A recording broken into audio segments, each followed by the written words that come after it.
And so timing your day is as important as timing your night. And yet most people don't really even think about it, and they just dive into bed, maybe wear their blue blockers for 2 hours thinking that they're going to optimize their sleep, but not necessarily timing their day properly.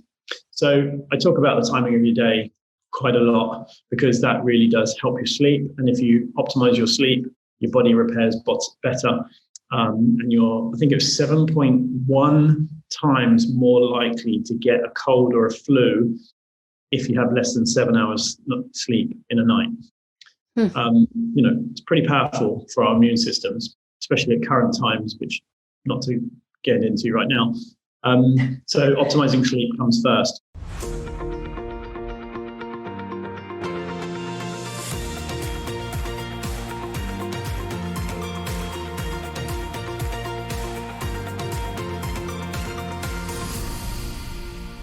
My guest, Tim Gray, is the UK's leading biohacker and is the founder of the Health Optimisation Summit.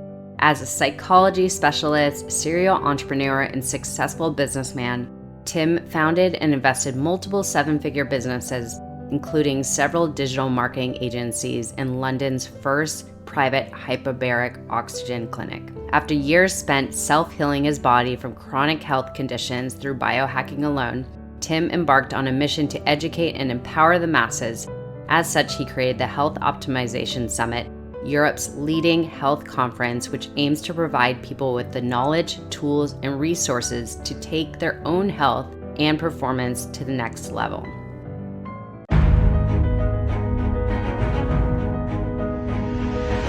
Well, Tim Gray, I am so honored to have you on the show. This has been a long time in waiting. You are the leading UK's biohacker, rightfully so. And it's based on your journey of learning the way through healing yourself and optimizing your health.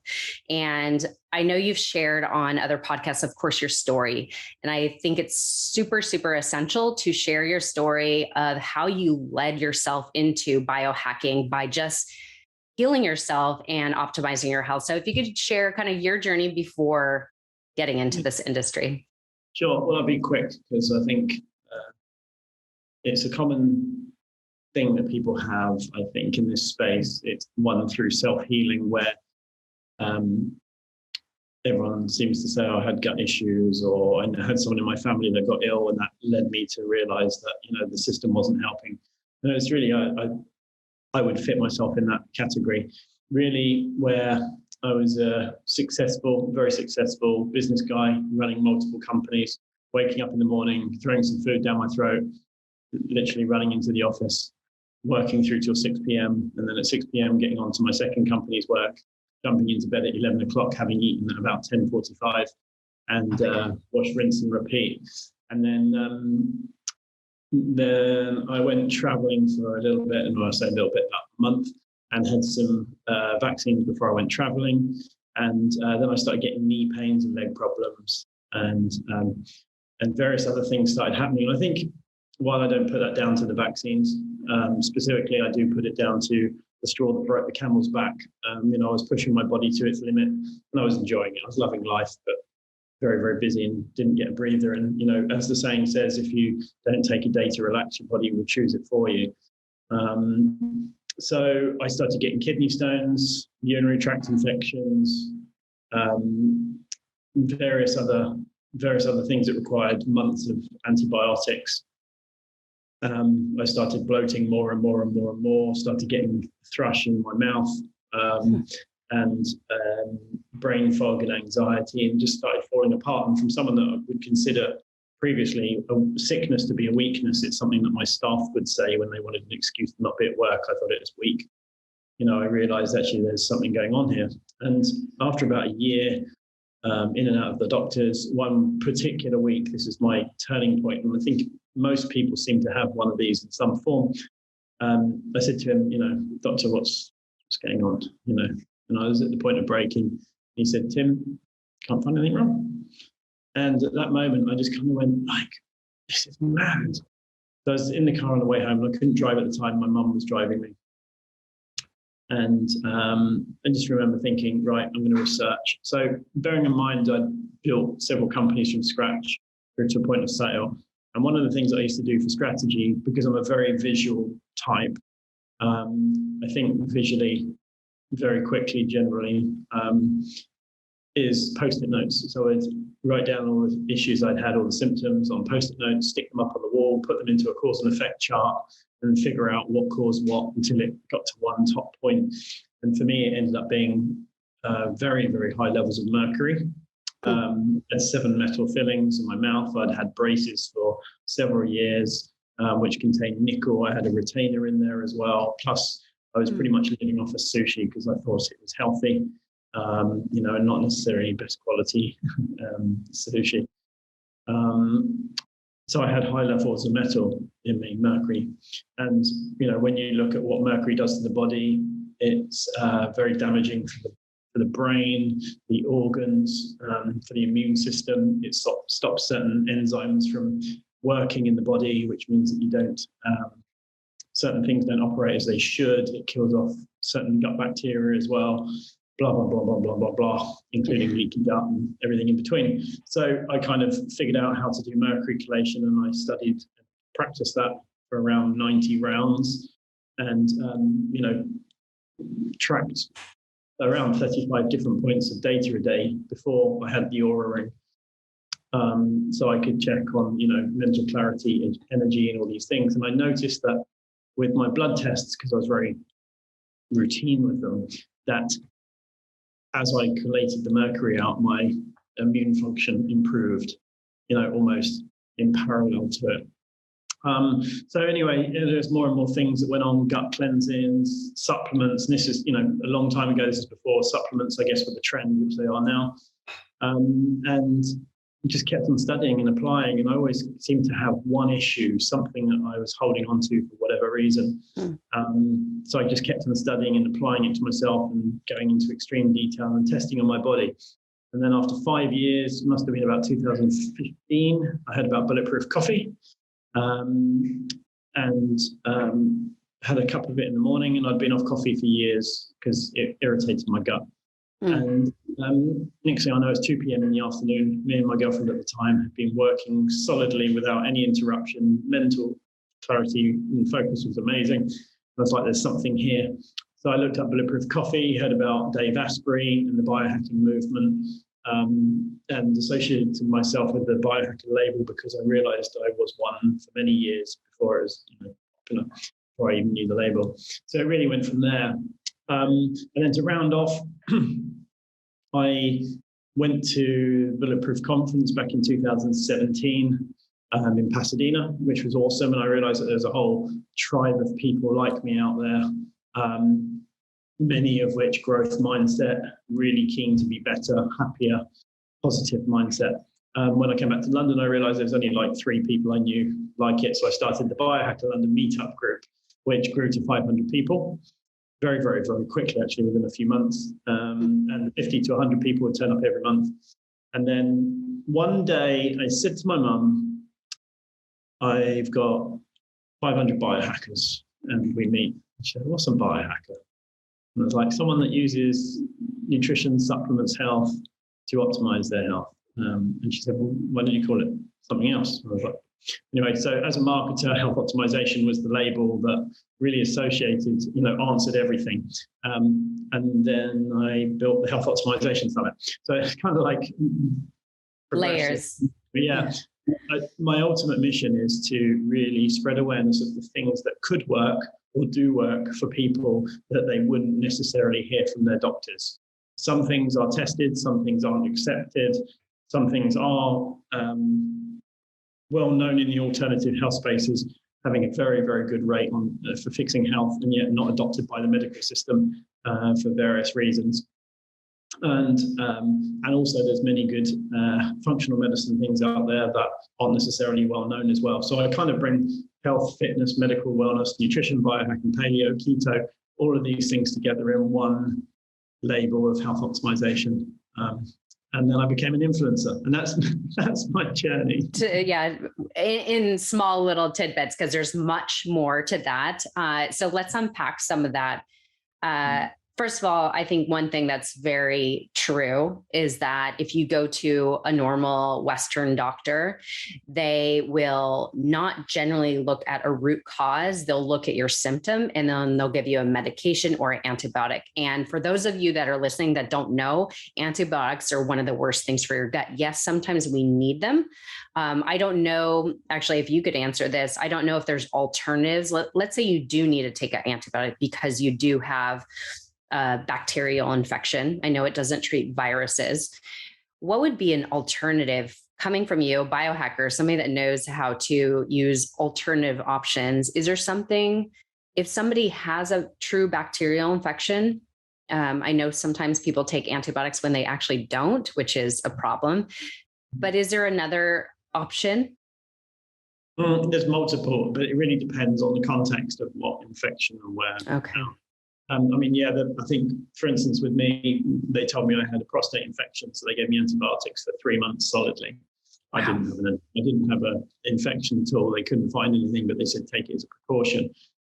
What I actually had was a hormone imbalance, excess estrogen, which would cause the prostate to flare up as if it was a prostate issue. So, yeah, and for instance, when females go on have testosterone, their ovaries and bits change, let's just say.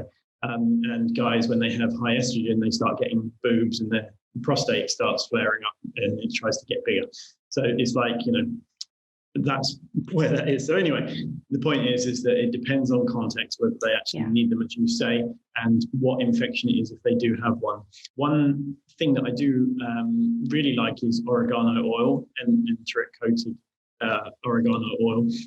And the reason being is that they actually tried it with chicken farms, and instead of feeding the chickens antibiotics, they didn't get ill. They actually fed them on oregano so that they would actually have the natural antibiotic from that. And there's a whole host of natural antibiotics that actually work very, very well. But it is very contextual, definitely. Yeah, and I am sure there's a lot to it, but I think it's, to your point, you were treated with antibiotics for a few months and they were treating something just in case, and it happened to not be the root cause. And so this is what I think is so important with biohacking and people in your space, is that you are determined to get to the root cause and do things to assist that, right, to get to your optimum health. So going back to your story, I know you started from, it was high mercury, and you had 7 fillings that were the old traditional way of fillings, which is mercury fillings, which is so toxic. What would you say to that? Because I'm wondering, number one, how did you discover you had high mercury? Because I know at this time you were putting up your Post-it notes of all your symptoms, but how did you actually discover your high mercury? It's actually ridiculous. So I actually got thrush around one of my teeth or fillings. And it's like I burnt my mouth on pizza. I didn't burn my mouth on pizza. Wow. When you have cheese and it's just too hot, I don't know if and it burns the roof of your mouth and it starts peeling. It was like that. And yet I hadn't eaten anything like crackers or anything. I hadn't torn my mouth. Just like, And I said to my friend about it. He said, it's probably thrush. So I took fluconazole or anti fungal and a one-time thing, and it cleared up.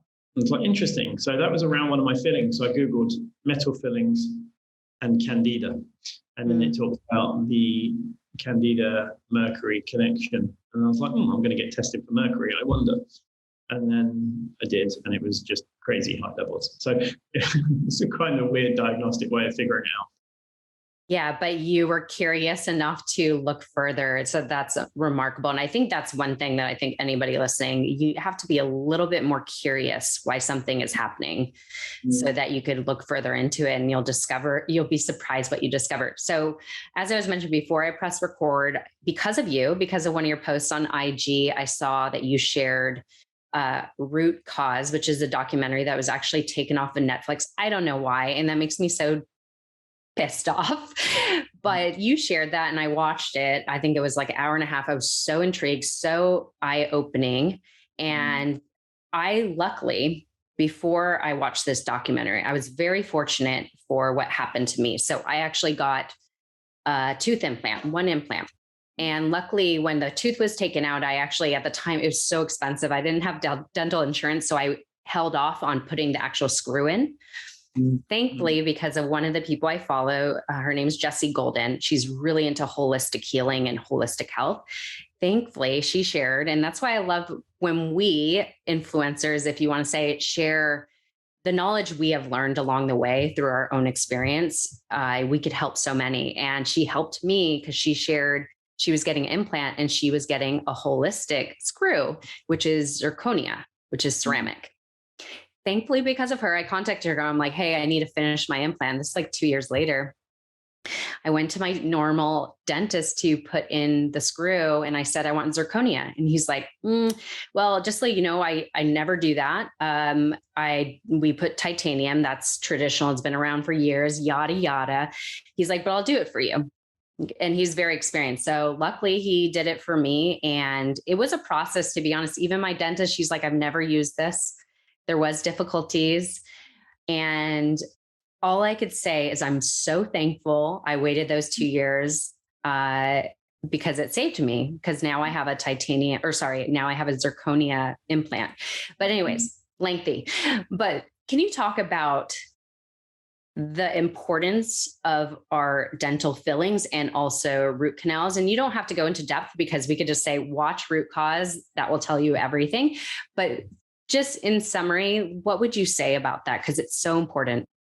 But it's actually become one of the biggest parts of my journey in terms of my friend circle and everything. So I guess the most popular, best known biological dentist, and that's the label, is biological dentistry, is really the future of dentistry, is Dr. Dominik Nichtschwitz. He's leading biological dentist, as I say, lives in Germany, was trained by Dr. Klinghardt in some of his methods. He was trained by the guy that invented the zirconia implant, the original main manufacturer in the world, mentored by the guy that came up with the concept of cavitations and whatnot. So he's a curious type. We're very similar, actually. We're very dear friends these days. But he was mentored by all of the best guys around him to bring together biological dentistry as a concept. So really, his book called It's All in Your Mouth is a really amazing resource. There's scientific references all the way through it, unlike Root Cause, which was taken off of Netflix because all the traditional dentists said it was BS because they hadn't been trained in it and they didn't understand it, and because it's a documentary, not a scientific resource. And then people were saying, oh, well, there's no science backing it up. Well, it's not a science documentary, it was an eye-opening documentary. So It's All in Your Mouth by Dr. Dominik Nichtschwitz is the main book. Why the answer to why mercury fillings are so bad was it's mercury. If you drop a thermometer in a school, then the school is evacuated. When the dentist takes out mercury fillings from your mouth, it's classed as toxic waste. And yet when it's in a mouth, they say it's safe. It can be measured. There are ways now of measuring of what it actually gives off in terms of mercury. And even though the dental associations say that it's safe, if it's in your mouth and you're not brushing it, you're not eating on it, then maybe it doesn't give anything off. But when you're actually brushing it, it gives off a lot. So that's number one. So it's mercury. In terms of root canal treated teeth, it's also basically a dead organ. And if you damaged your hand and all the nerves in it, would you then just bolt on a dead hand, having the inside bits cleaned out and then bolted on? No, because it would rot. And even though traditional dentists say, root canal treated teeth are amazing, we clean out all of the bacteria, well, actually, there's tubules, they call it tubules, in there, which essentially are very microscopic tubes where bacteria hide. So even if they clean out the inside of the tooth and fill it back up, there's still bacteria in there. Now, often they see that there's a cyst sitting around the tip. And a lot of people that actually have sinus issues have often got root canal treated teeth on the top.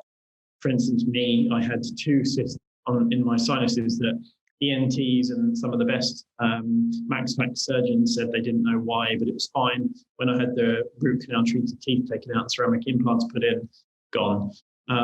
Also, my sinus infections and blocked sinuses went as well. And yet traditional dentists would say, no, there's no science behind that. There is now, they just weren't trained in the most recent ways.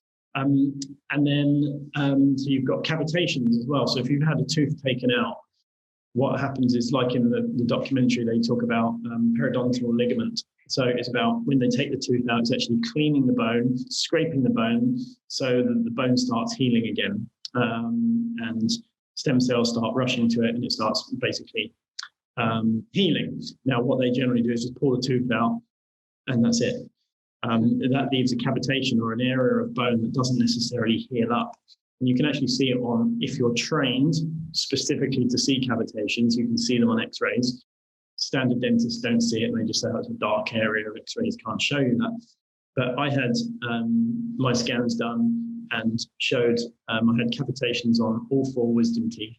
And, traditional dentists said, no, there's nothing there. But when Dr. Dom actually, who did the surgery for me, put them out, actually, I had huge cavitations of necrosis bone in my jaws, which had caused TMJ for many, many years. And yet traditional dentists said there's nothing wrong. And then miraculously, after my surgeries, all gone. All the issues had gone. But the other interesting thing is with root canal treated teeth is that if they do harbour bacteria, which I believe most of them do, then you're swallowing the bacteria, which can cause gut issues. It can also cause imbalance in the mouth, so candida in the mouth. Now we have up to 10 times the amount of bacteria in our mouth than we do in our backsides. And so if we've got candida or an imbalance in our mouth, then that goes into the gut and causes the gut imbalance. And yet most functional practitioners would get people to work on their gut first and don't even address the mouth. They maybe say, take the metal fillings out. So really it starts in your mouth. Health starts in your mouth is Dr. Dom's hashtag that he likes. And when you start optimizing the mouth with coconut oil pulling, using oregano oil drops in there, for instance, and oil pulling for 20 minutes or so, then you find that the mouth comes back into line and the gut follows as well. It's easier to work on the gut. So it's, the whole... There's so much about it. And actually, I don't want this particular episode to be all about that because there's so much goodness you share but this is just the little topper. And you could look a lot further into this, start with watching possibly a documentary or just researching some of the things. I'm not consistently doing oil pulling, but this is reminding me I should. I actually, funny enough, where I had my tooth implant, both sides of it have a root canal. And I've always had problems on this side. And then I had the tooth that died. I have not yet removed the teeth that have the root canals, but now I know more and I'm sure eventually I will do it. But I think this is so important to inform people the problem that could be stemming from what's in our mouth because it leads to so many different organs. Anyways, you could do so much more research on this. Perhaps I should introduce you to Dr. Dom so he can come on the podcast and you can do an episode specifically around it. I would love that because I think it's so important. So many people are ill-informed because we just go to our dentist, right? They're traditional dentists and they'll say like, oh, your mercury fillings are just fine. Like it's so important. So to test our mercury poisoning to test if we have high mercury, should we just do a blood test? Is that the best way to determine? No, blood test would tell you right now how much mercury you've got going around in your system. So if you had a recent exposure, it would be high. If you haven't, it would be low. They do something called a challenge test where you take a chelating agent and then measure the mercury in your urine to see how much comes out when you use a chelating agent. I think that's very rough and not the best way of doing it. You can do hair mineral analysis to see how much you're excreting. The problem is if you're holding on to the mercury and not excreting it, your hair test will show that you're low in mercury and you'll think that you're not toxic, because mercury does mess with your mineral transportation. So it can show that you're actually deficient, that you're low in mercury when you're not. Or you could be excreting loads because you're detoxifying it really well, meaning that you haven't got any left in you. So hair, they're all quite not ideal. There's two ways that I like doing it. One is with the Tri-Test by Dr. Christopher Shade from Quicksilver Scientific. I love Chris. He's an amazing character and a very, very good scientist. Was an environmental scientist. I think it was around mercury in the environment, and then he realized he had mercury toxicity, and then figured out the best way to collate those out very quickly. So his protocols are very good. There's also a test by Genova Diagnostics, which is my favorite test of all time, which is called the Nutra-Eval. Nutra-Eval is the metabolomics test. So it looks at you on a cellular level, and sees what you've got in the cell that shouldn't be and what isn't in the cell that should be. That kind of shows you on a cellular level how much mercury you have going on. And that checks with urine and blood. It's a very good test. It's about $600. Gotcha. If anyone, on that, if anyone to ask me what one test would I have other than the DNA test, because they're so cheap these days, I would say the metabolomics test from Genova Labs, without a doubt. It shows you methylation output from the cell, basically. It shows you toxicities, deficiencies. It says so much. Okay, perfect. That's good to know.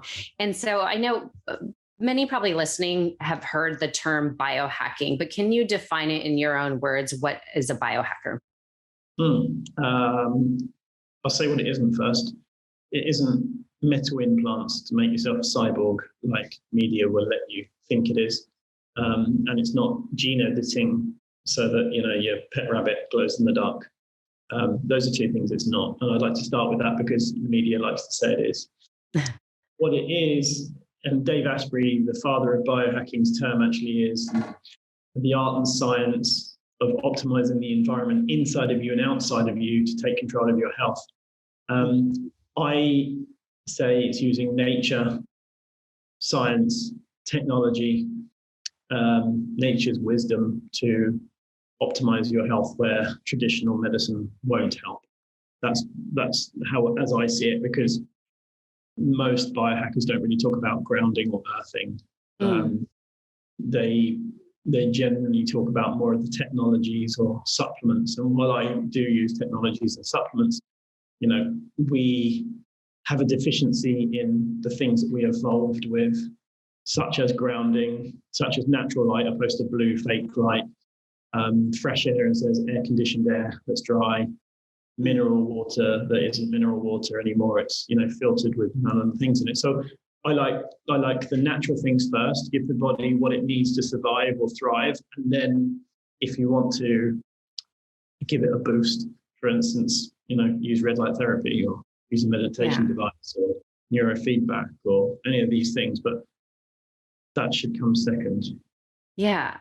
So what you just said sounds so empowering. Like we're able to actually control our health by just informing ourselves of first what's in nature that could benefit us. And then also these technology advances. Of course, there's a plethora of so many technologies out there, but also natural supplements and making sure you're getting the right balance of things and the source it's coming from. So I know you talk about the 5 foundations, if you want to say, of optimizing your health. Can you walk us through that? And we could touch on areas of how to optimize that area. Yeah, well, the 5 fundamentals of health was my thing from about 3 years ago now, where I kind of connected the thought that everything we do for our health in biohacking or any of these spaces is using technology to mimic the natural environment in an unnatural world. And that's one of the lines I probably said the most on this journey. But it's so true, because if you're deficient in light, for instance, sad lighting, you'll have blue light in the morning, or you can see sunrise. If you want to heal quicker, you get red light therapy. Whereas, in the warmer countries, you generally don't need the red light therapy or the blue light therapy.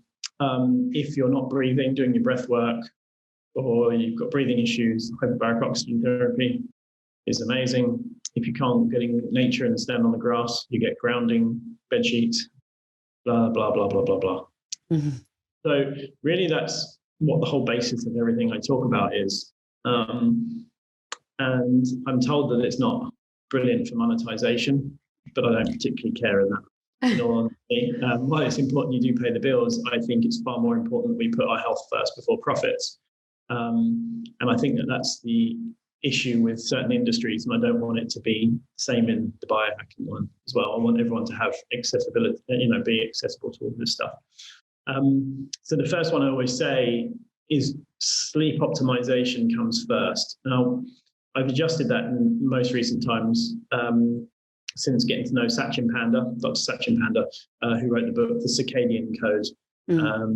Now, instead of optimizing your night, it's optimizing your day to optimize your night. So if you optimize the time of your workout, so it's before 3 or 4 o'clock, so you're not increasing stress hormones too late in the day when you're supposed to be winding down. If you're eating in a specific window, and that differs between men and females, if you're making sure that you eat before sunset, because our ancestors wouldn't have ate after sunset. Obviously, we have genes that turn off after sunset, which prepares our body to sleep. One of those genes that downregulates is actually our insulin production. So you produce up to 50 times less insulin after sunset. So if we eat after sunset, our blood sugar stays high throughout the night. And instead of our body healing, using the energy that we've collected through the day to heal the body, our organs are running at full speed, processing the food we've eaten before bed. And so timing your day is as important as timing your night. And yet most people don't really even think about it, and they just dive into bed, maybe wear their blue blockers for 2 hours thinking that they're going to optimize their sleep, but not necessarily timing their day properly. So I talk about the timing of your day quite a lot because that really does help you sleep. And if you optimize your sleep, your body repairs better. And you're, I think it was 7.1 times more likely to get a cold or a flu if you have less than 7 hours sleep in a night. It's pretty powerful for our immune systems, especially at current times, which not to get into right now. So optimizing sleep comes first. Now, the next point is hydration. Now, we touched on that briefly, but like you're just drinking now, for instance, people are drinking more and more. They're carrying around 2-liter bottles with them and drinking 3 to 4 liters a day, generally in the gym, drinking all the whole time. We're drinking more and more water, and yet we didn't evolve drinking that much. And why is that? So I really explored that quite deeply. And actually, we had Robert Slovak, I'm not sure if you're familiar with him, as a speaker last year at the summit. He's one of the leading experts in water. What's his name? Robert Slovak. He's amazing, such a great guy, based out in California. And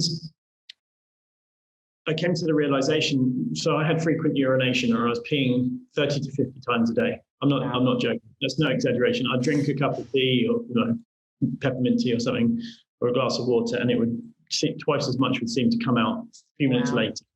And I'd be running to the bathroom the whole time. It was actually very depressing, annoying actually, not depressing, because you'd have to be near a bathroom at any one time. And I tested different minerals because I heard that this is early days, that minerals can help you retain or excrete more water. So I tested minerals one by one, and I found that potassium, 99 milligrams 3 times a day, stopped me peeing. I went from being 30 to 50 times a day to peeing 3 to 5 times a day. Wow.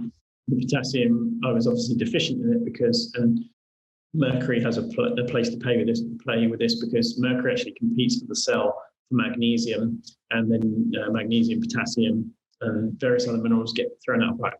So I was really deficient in potassium for many reasons, and adding potassium in supplements stopped me peeing so frequently. And I think I've noticed this consistently with many people that wake in the night to go pee.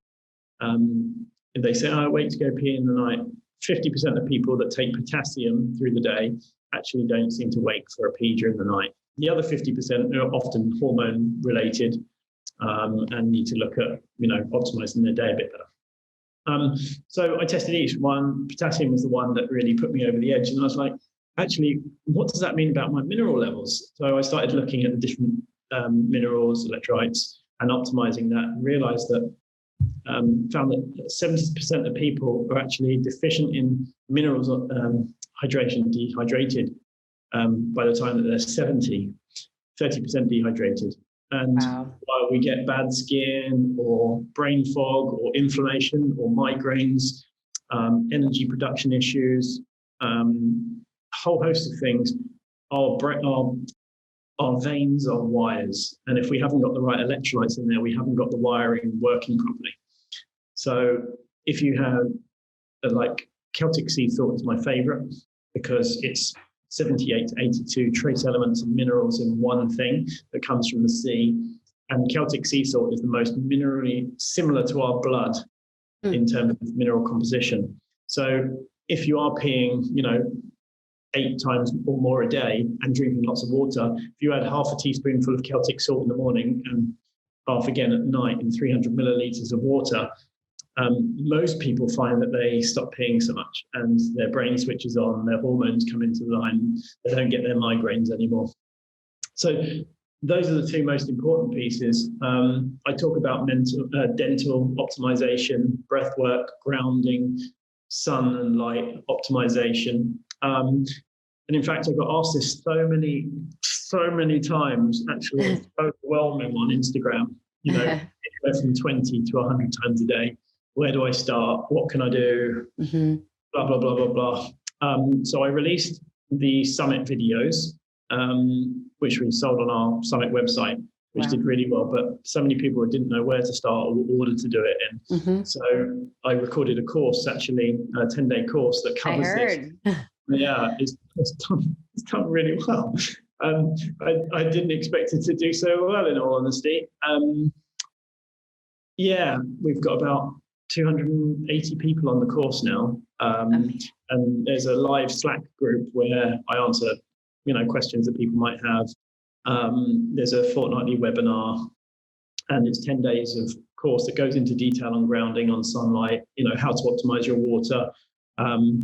And then there's a few bonus videos, like if you do have a drink, how to optimize to make sure you don't get a hangover. And if you do get a hangover, then this is what you do. And how to make bulletproof coffee in the way that I do it, and various other things. So, it's funny how over the last 4 years, and this is the first podcast I've done, for a while, actually, because I've been delaying them just because of lockdowns and traveling and whatnot.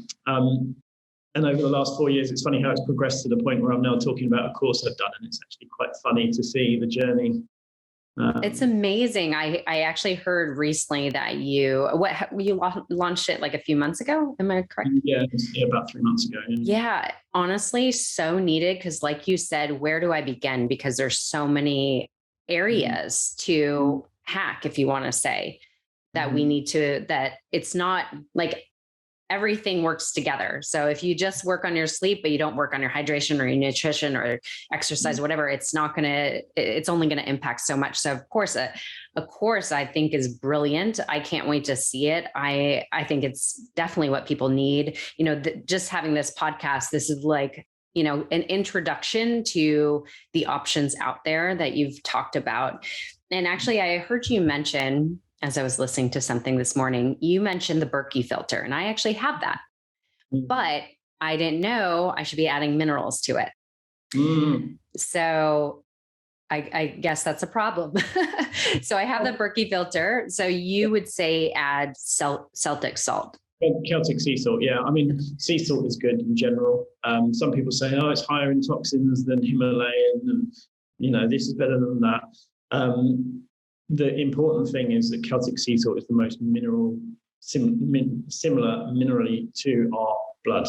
And on the assumption or belief that we evolved from the sea, but that's just the assumption, depends on your mindset. But when they do analyze it, they see that the blood is similar to that in Celtic salt in terms of mineral ratios. So I find that it works far better for me. There are several products out there. There's one called Quinton Hydration, Quinton, Quinton, based on René Quinton's work, who's a doctor that injected kids with seawater, purified seawater from France, that seemed to reverse kids' health issues. It then was illegal to inject something that wasn't sterilized into kids or into anyone. Yeah. And unfortunately, because it comes from sea plankton with lots of minerals in it, it killed off the plankton, which was part of the reason it worked so well. Celtic sea salt does 95% of the work, and it costs you $6. Yeah. And you said only a half a teaspoon morning into your water and then morning or then. The funny thing is some people go, oh my God, it tastes amazing. I love it. And that's usually the ones that are most deficient, because we were given a sense of taste. Something that tastes bad or putrid is not good for us. Something that tastes amazing is good for us. Although the food industry knows what to do to manipulate our taste buds to make us think that it's good for us when it's not. But when it comes to salt, if it tastes amazing, it's because we're deficient. And some people go, it tastes so sweet. I love it. I can't believe it. This salt is amazing. And other people say, bleh. Well, if you look at their tests, you'll see the ones that are deficient need it, the ones that aren't don't. And we really are, like with our pets, if you give the pets good food, they will sit there and eat it. If you give them a piece of bread, they won't. They're intuitive. Although the food industry doesn't try and trick those guys, although they do try to trick us, unfortunately. So give it, try half in the morning, half before bed. And if it still tastes sweet after a week, you can up it a little bit. If you start bloating, cut it back a little bit and go slower. But over a period of time, you'll remineralize yourself. And I mean, people's hair starts growing better, their bones start healing better, their digestion improves. Based on James de Nicoletiangelo, I can never say his surname, James de Nicoletiangelo, who wrote The Salt Fix. He talks about how salt turns into hydrochloric acid in the stomach, which is our stomach acid. So if we're dehydrated or we don't have enough minerals, we don't produce enough stomach acid, we don't kill off the viruses and bacteria in our food, which can cause us gut issues. We also don't produce the right bile salts for our liver, which means we don't break down our oils properly, which means we don't have balanced hormones because we're not using our fats properly. So just from salt, you can see the massive knock-on effect it has on the whole body. Wow. And that was found in nature because we'd stick our head in the stream 2 or 3 times a day that came through lovely rocks and it was mineral rich, versus bottled water that comes from a spring. Yeah. That's another topic. But so talking about some of the things you mentioned, let's see. Oh, you mentioned so much, but grounding. I know grounding is, some people might be like, oh, that's very woo woo or a little out there. Can you tell us about grounding? And in your own journey, you discovered that how beneficial this was, like you noticed a difference. So I would love if you could share a little bit about that, just as a little teaser. Yeah, I'll be quick because I appreciate I can talk. It's just, the thing is, when you know so many details, it's hard trimming back and judging what level of detail people need, and then they get overwhelmed. But I think this is why, and I'm not trying to plug my course. I'm really not. No, I'm plugging your course because I know it's going to have everything that people want. Do you know, one of the things that's so frustrating is that I've done everything for no money. I've made no money from this. I've invested my own savings to build the summit. And as soon as I bring out a course, people say, you're just doing this for the money. And you're like, actually, no, guys, you don't realize that. Because you're asked so much this question, like you said, where do I begin, and laying it out. And I think you talked about, this is literally just like the foundation of where to start, but you could go so much deeper, right? Yeah. So grounding specifically was a friend of mine, Matt Maruka, who started the brand Raw Optics Blue Blockers, actually told me about it years ago. And he said, you should look into Clint Ober and Jim Oshman and a few other these guys, and look into Body Electric, a book called Body Electric. And there he was standing in the sea in Malibu when I was traveling with him, standing out in the sea in the morning, looking at the sunrise, going, this is amazing for health. And I was looking at him thinking, I love you, dude, but you're crazy. Yeah. And he's like, just look into it. So I did. And I didn't talk about it. Biohackers generally don't talk about grounding much. They do a bit more now. I've been very vocal about it. But essentially what happens is, when we stand on the ground, and that's soil, grass, in a body of water, not on a pavement or on a balcony or something that resembles grass, we get a flow of free electrons. Now those free electrons go and pair with free radicals. Free radicals are a byproduct of our mitochondria creating energy, as well as various other things. Now, if you think it in very basic terms, and this isn't completely correct, but for example, if you have a battery, it has a positive and a negative. Now, we eat food that has got energy from the sun, which gives us photons. That's the positive. We get sunlight, which is photons. Okay. Those give us energy. Okay. Which is why we need the sun. That sunlight hits our skin and converts cholesterol into certain hormones, including vitamin D. The negative part of the battery is when we stand on the ground, because as we know, the Earth is magnetic and charged as well. What happens is we become a biocircuit board in between the two, or a bio battery.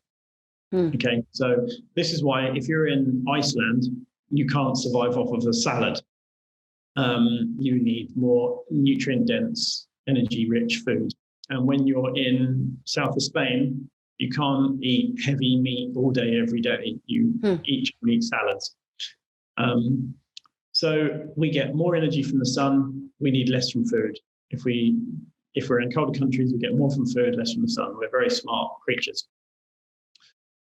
But if you're not connected to the ground, you're not getting the negative part of the battery. And while you can get antioxidants from your food and vitamin C and all these things, the most abundant, free, powerful antioxidant known to man is grounding. Wow. And you can measure the flow of electrons into the body. You can check your body voltage. And it wasn't until I had really read, listened, torn apart every single resource I possibly could, including having calls with Clint Ober, who's the guy that did the documentary and wrote the book called Jim Oshman. I realized actually it was very true. And now there's a paper on PubMed. If you type in grounding, inflammation, PubMed, you'll see that they're showing that it does reduce inflammation. Now you can do live blood analysis and see red blood cells before grounding and after grounding. And you'll see that they're clumped together before and equidistant after, showing better blood flow. And you can look at inflammation in the body through thermography and see the body before and after grounding. Wow. It's powerful. And anyone that says it's woo-woo does not know the science. It is that basic. And I didn't talk about it until I was very sure of that. Very, very sure. I hear you. Yeah. So essentially 20 minutes a day, twice, if possible, in the morning with sunrise, where we get more blue light, which helps us produce happiness hormones, which is why seasonal affective disorder in winter months in northern countries is prevalent. And try and see sunset in the evening if possible while grounding. That will give you the free electrons that you need for your body to operate properly. People find that things like their joints become better, their energy becomes better, they sleep better. And you can get earthing bed sheets if you haven't got a garden, or a earthing mouse mat from earthing.com, no affiliation. And people that use the bed sheets, if they have their house tested to see that there's not dirty electricity, that's another story, then you can track their sleep and see how well it improves. So, wow. It's a powerful thing. And actually in the course, I go into it in great detail because I'm really You're very passionate about it. I went out on a date about 18 months ago, just around COVID, and we were walking through Richmond Park in London, and I took my shoes off.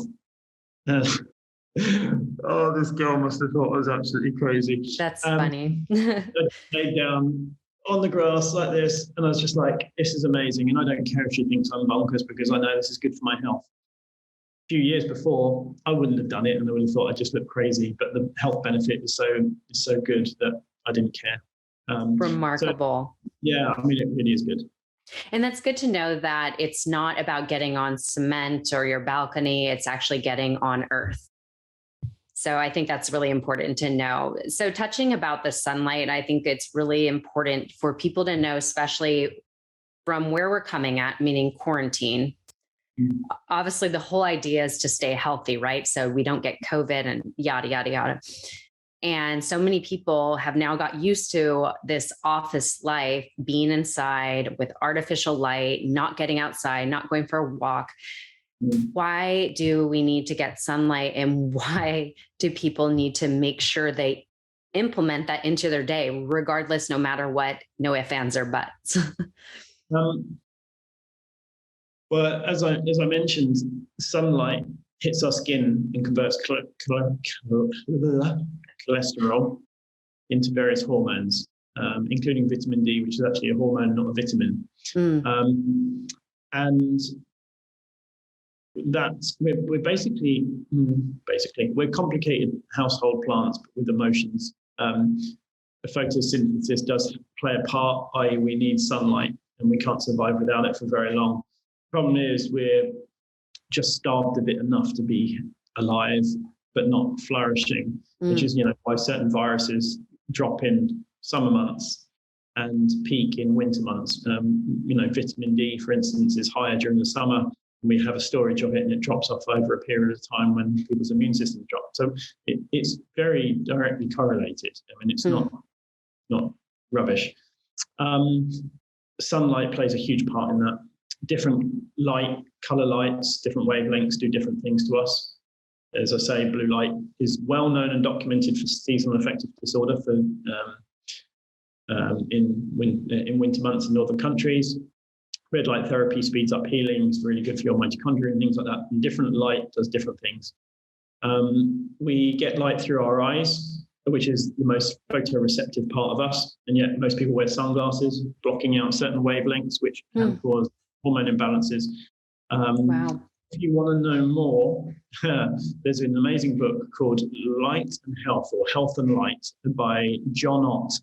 And he goes into how he grew plants with different color glass over them. So with different color glass, they would grow taller or shorter, or wouldn't open or would open, or got viruses. And then when you put natural sunlight on them, then they grew properly, showing that basically different light does different things. And then he used it on himself. It's a very, very good book. Or I distilled all of the book into one day module on my course. Just a cheeky little plug there. No, but all seriousness, I mean, it's very basic. It's like get as much natural light as you can. It doesn't have to be direct sunlight. Direct sunlight is good, in all honesty, but some people burn quickly, like I used to. And I think just before we came on the podcast, we touched on that. But if we spend most of the year in a blue lit office without natural light on us, our skin is not prepared for sunlight. And then we jump straight out into the sun and burn. And then skin cancer becomes the thing. And then so that we don't get skin cancer, we smother sunscreen on us that's covered in chemicals, which actually recently have been shown to... Recently, there was a whole thing with that, which actually is more toxic for our liver than actually just preparing yourself properly by exposing yourself to natural light, building up your sun exposure, and making sure that you reduce inflammation in your gut. And that means reducing inflammatory oils like sunflower oil, canola oil, and all the crappy things like that, using butter or olive oil accordingly. And once you reduce the inflammation in the gut, because sunburn is an inflammatory response, you don't burn the same anymore if you build up your tolerance. And now, I would consider me super tan. And I respect the sun. I do. I respect it. I will check in to make sure that I'm okay. I don't go stupid with it, but in all honesty, these days I can be in it all day. All day. No sunblock. No, none. I don't. Yeah. I do put a t-shirt on if I go, oh shit, it's got me. And I'll run inside, I'll stick a t-shirt on and I'll be like, I know it's going to be painful tonight. And then it's not. And so I'm still cautious of it and very careful. But with that, low inflammatory diet and using astaxanthin, which is actually, if it's still available on Macola.com, he did a really interesting piece on astaxanthin and how it's sun protection from the inside out. Using that, I use 12 milligrams a day at the moment. I don't have a problem at all. Wow. Actually, I had Dr. Stephen Gundry on my podcast and he shares about this. He's 70 something and he never wears sunblock. He talks about we could eat our sunblock. Yes. And as we know, or recently came out, there is a lot of toxic chemicals in sunblock. I use a non-toxic brand, which I could plug that in the show notes. But that is the thing, is that I love that you explain that the reaction, the sunburn is a reaction. It's actually an inflammatory response, and it's coming from our gut. So important. I think Dr. Stephen Gundry talks a lot about this and the importance of that, and why gut health and leaky gut and all these things are so important. It's stemming from there. Super important. And then I just want to touch on that quickly, because I mean, I love Stephen's work, actually, big fan. One thing that a lot of people talk about is the gut being in a bad condition, but we don't necessarily go into why it's in a bad condition, other than saying contraceptive pill. And I find that when I look at people, and if you buy a yellow car, you're going to notice yellow cars. If you're in the health space, you're going to look at people's health. If you're a dentist, you're going to look at people's teeth. If you sell watches, you're going to be looking at people. You know what it is. And it's funny, because when I'm on the beach or I'm on holiday or traveling like I am at the moment, I look at people, and the ones that are most burnt, and look at them to see what their health looks like. And it's not judgmental, it's just gathering data. And I notice the ones that burn the reddest and worst are usually the ones that are the most inflamed, and usually the ones that are smoking or eating the rubbish. Now, it comes back down to liver health or liver support. And a lot of people's livers aren't working properly because they're so toxic. The gut can't cope, and then the gut gets bad, and everyone tries to fix the gut opposed to supporting the liver. And I think Chinese medicine talks about supporting the liver and gallbladder. And I think adding in something like ox bile, having some HCl, rehydrating with the right Celtic salt and things really helps this whole from a systemic level, opposed to just fixing on the gut. Gut is a secondary piece to this. And it's the same with mercury detoxification, to go back to the metal fillings. If you've got metal fillings, your liver will be stressed, and then your gut will be stressed. So it's amazing how we're just a really amazing piece of machinery that just tries to cope with what's been thrown at it. Yeah. And like we touched on earlier, everything works together. So there's a response to this because of this being out of order and whatnot. So it's just so important.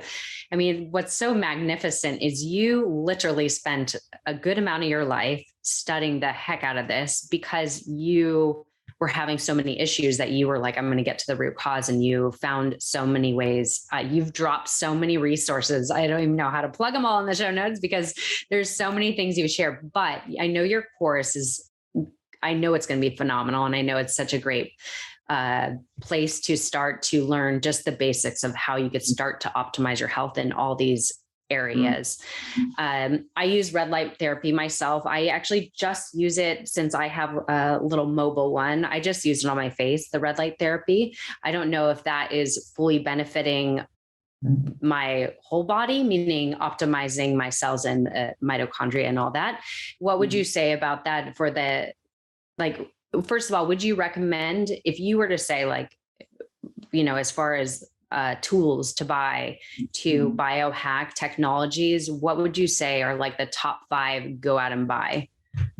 Well, I'm switching topics, but relatively. Yeah, it's a good question. So number 1 is red light therapy. Target red light is great if you need to work on something. A lot of people look really well in their face. Their skin tightens up if they use red light therapy on their face. So I like that. Or if you hurt the joint, the knee, or anything like that. I had surgery that was supposed to take 3 months to heal up. And I did hyperbaric oxygen therapy every day. I did red light therapy every day. And I took proteolytic enzymes from biooptimizers, megadosed them, and I had healed within 3 weeks. Unbelievable. That's remarkable. Wow. It's a miracle. Actually, my friend Martin Tobias, he used to be the CEO of Upgrade Labs, actually. He broke a bone a few weeks ago, and they said it's going to take a while to heal up. And he messaged me, he messaged Ben Greenfield, and also Upgrade Labs as well, and said to us all, like, what can I do to speed this up?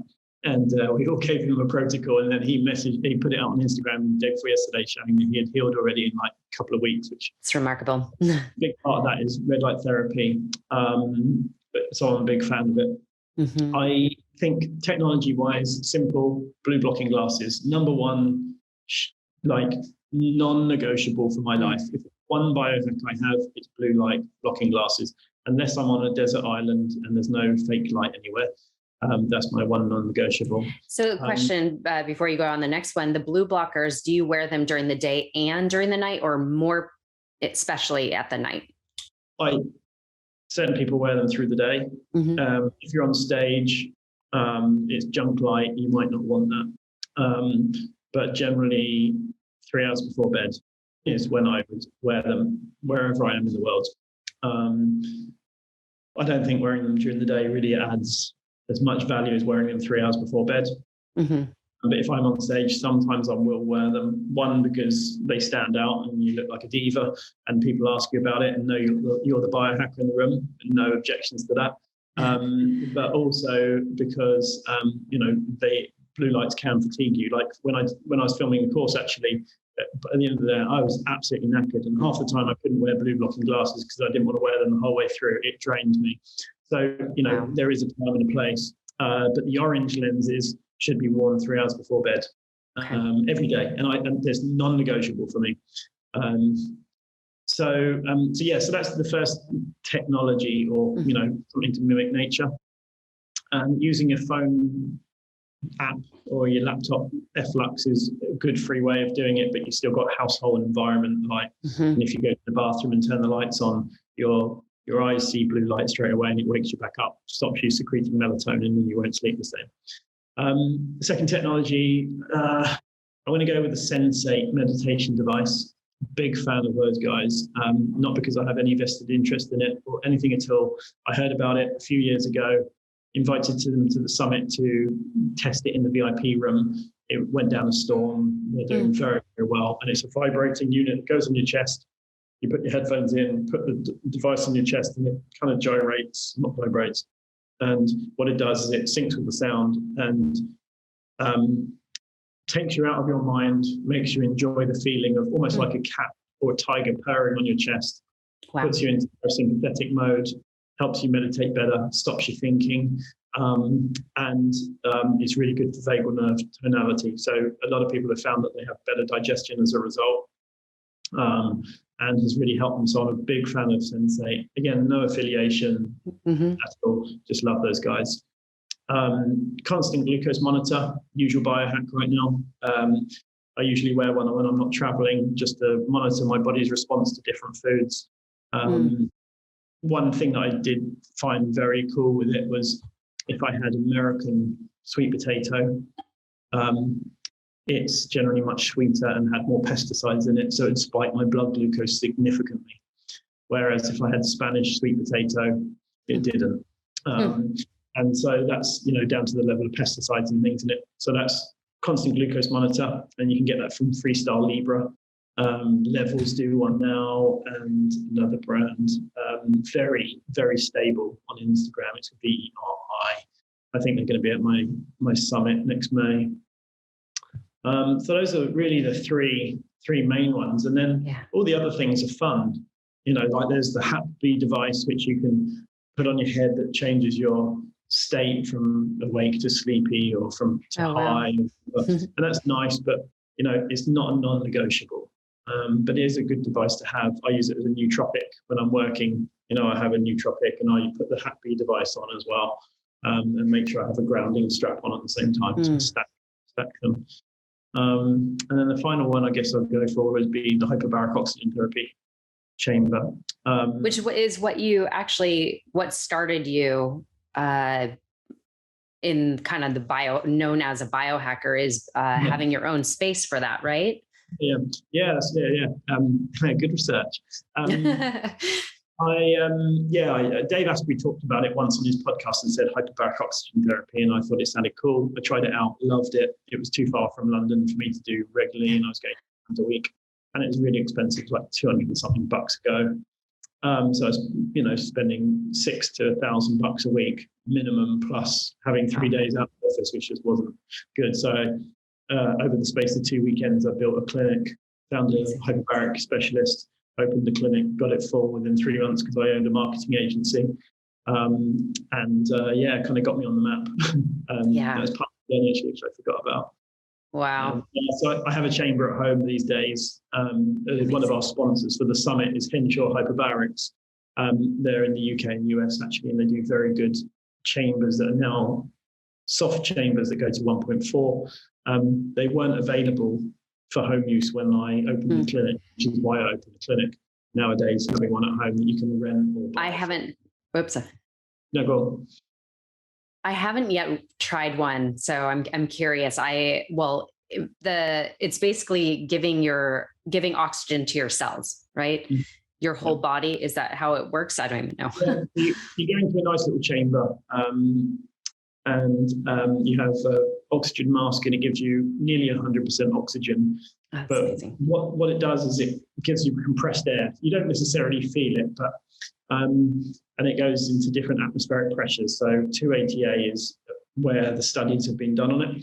What that does is, if you imagine almost squeezing more oxygen into your cells, on the basic level. So if you do breath work like Wim Hof, and you can hold your breath for 2 minutes after doing your breath work, that's because you've got more oxygen floating around you. If you do Biohacker Clinic, which is oxygen advantage breath work, you learn to deal with carbon dioxide better, and carbon dioxide forces oxygen into our cells. If you don't do breath work, or you're not breathing properly, having hyperbaric is a quick way to get oxygen into your cells for your body to heal properly. Very amazing. Quick, like 30% quicker, and you can do it in an hour session, once a week, twice a week, whatever. It's an amazing biohack.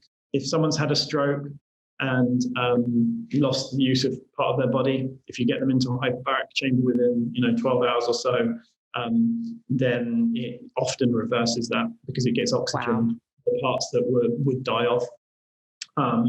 Diabetic foot wounds, where people would have to have their foot cut off, for instance, because it wouldn't heal, in the chamber. And I think it's 30 sessions at an hour a piece at 1.8 ATA. They're just incredible. And there's only a few uses for them that medical companies recognize them for at the moment, but you can't patent oxygen, unfortunately. But they're effective. And Dom D'Agostino, who's the leading pharmacologist at Florida Uni, who did the study for ketogenic diet for the Navy SEALs, he actually uses a hyperbaric chamber a lot, which is where I met him originally at a Hyperbaric conference over in Denver.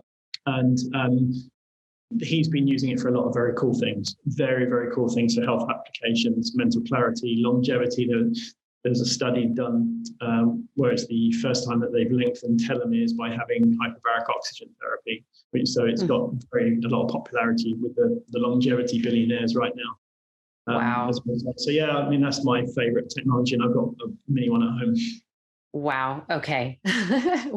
Amazing. I'm sorry, I could go on forever. There's so much, and you're so scientifically knowledgeable in everything that you share. So there's so much about it, and evidence, the way you talk about it, you know your stuff. We're learning from the best.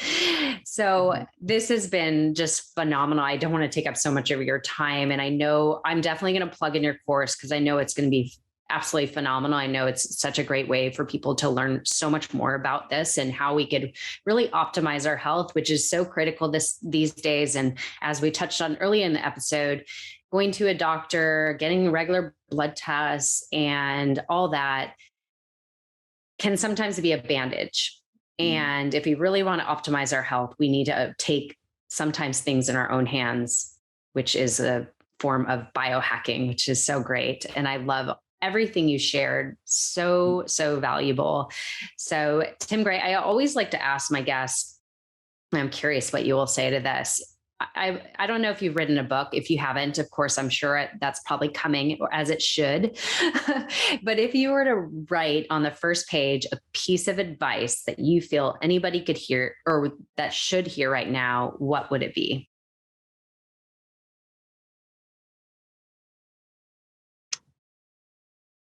What we evolved with works, and that's a lot of data.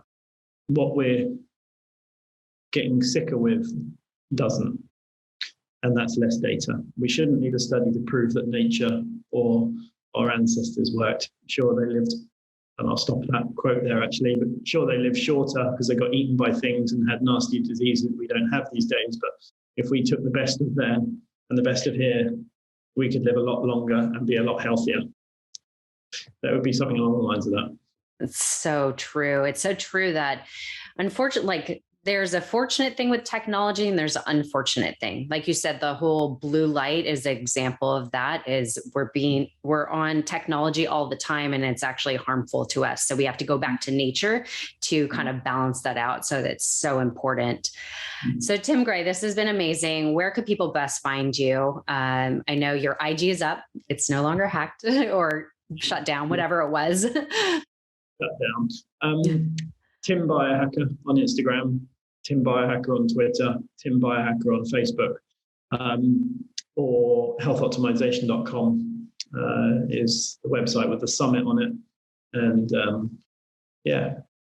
Great. Well, I have a lot of international listeners. So when are you expected to have your Health Optimization Summit? It's in May 2022. So we've got about 10 months left. Okay, well, perfect. So of course, I'm going to link that all in. So anybody that is nearby or that is willing to travel to the UK to go to a summit, he has amazing speakers. And of course, the best people just showcasing the best in biohacking. So anyways, Tim, this has been an honor. I am so appreciative. I know you're in Croatia now, but generally you're based in the UK. So thank you for coming all this way to be on Passion Love Pursuit. Thanks for having me. Whoop. There we go.